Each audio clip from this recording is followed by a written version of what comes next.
Hello everyone and welcome back. Today I will be sharing my bullet journal setup for the month of June. I post my bullet journal spreads every month, so be sure to subscribe to my channel to see more, and make sure that you watch all the way to the end of this video to see a flip through of the previous month. I always start my setups with a cover page, but this month I decided to do something I've never done before, and I chopped off a diagonal edge from the page. I've seen things similar to this on Pinterest and bullet journaling blogs and YouTube channels, but I've never done it myself.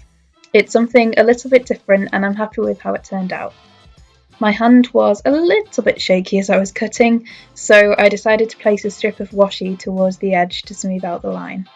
I'd advise using a guillotine if you try this yourself and don't have particularly steady hands. On the back of my chopped up page, I added my habit trackers for this month. I thought they wouldn't take up too much space, so they were the ideal thing to put there.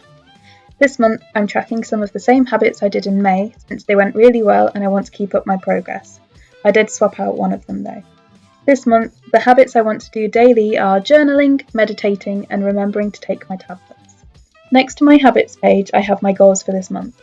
I marked off where the page was missing on the cover page so that I didn't have any writing showing from the page behind, and I filled in that space with some blue stripes and later some plants. I then wrote my goals in the space that wouldn't show from the cover page. This month, my goals are to get a job because I'm back from uni for the next few months, to stick to my schedule for posting here on YouTube and onto my blog, and to learn a new hairstyle because aside from a ponytail, I am incapable of doing my hair and it's getting embarrassing.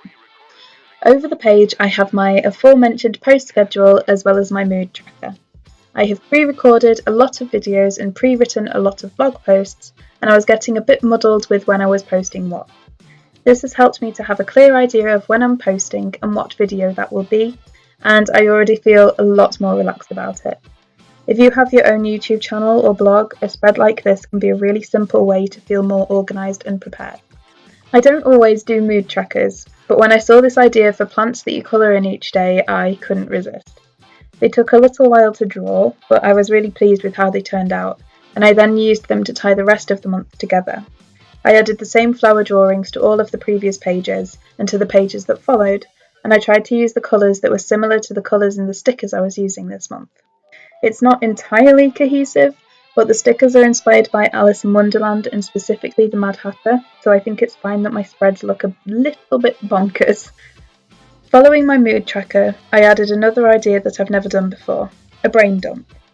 I thought that it would be a good place to jot down ideas and inspiration without pressure to fill out a list or make it look neat and concise.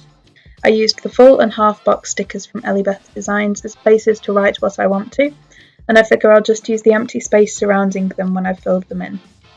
Next to that, I added in a page to track my social media statistics.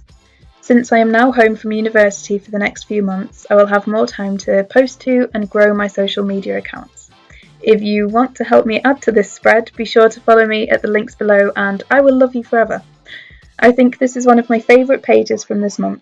Everything just seemed to come together really nicely.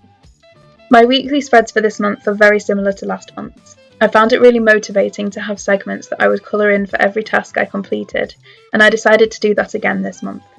I originally intended to have only 7 boxes per 2 pages, but I accidentally drew an extra one, and after a little bit of swearing, I decided that I couldn't be bothered to fix the mistake, and instead I just tried to incorporate it. So each 2 pages has 8 days. This actually saved me a page in my journal, and it doesn't look at all out of place, so it's a mistake that worked out well.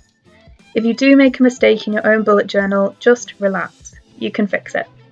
There was a shade of pink in the stickers that I hadn't involved, so it was looking a little bit out of place. I decided to do stripes in the background of each page of my weekly spreads, and I fell in love. It reminded me of the stripes on hat boxes, which I thought was a cool, unintentional link to the Mad Hatter, and they looked really nice. I decided to add the stripes to all of the previous pages. It took absolutely ages, so I definitely won't be doing it every month, but it does really suit June. I received a request to show what my bullet journal looks like at the end of the month, with trackers and to-do lists filled in, and I thought that was a nice idea, so thank you to Margarita for suggesting that. There is a link to Margarita's channel in my description. My May cover page is still one of my absolute favourites. Not to toot my own horn, but it's beautiful and it makes me happy as heck. In terms of my goals, I did a good job of taking care of my mental health.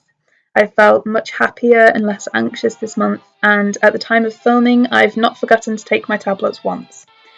My second goal was to help my mum and my aunt have a good holiday when they came to see me here in Sitges, but I'm recording this before they arrive, so I can't say whether I've done that. And my third goal was to use my bullet journal daily, and so far I've only missed one day. In my habits, you can see that I did a good job of journaling and taking my tablets, but I did miss a couple of days of tidying. That was either because my space wasn't messy or I just couldn't be bothered, but for the most part, things have been kept pretty neat. From my to-do lists, you can see that it's been a busy month, and for the most part, I've been very productive. I did miss a day or a task here and there, but overall, it's been a success. And as I said before, I really enjoyed colouring in each segment of the circle for the tasks I've completed. I hope that you've enjoyed this video and have found it a good source of inspiration for your own bullet journal. For more inspiration, have a look at my bullet journaling Pinterest board, which is linked in the description. If you've enjoyed this video, give it a like and subscribe to my channel. And if you have any bullet journaling videos you'd like to see, let me know in the comments below. Thank you so much for watching, have a lovely day and goodbye.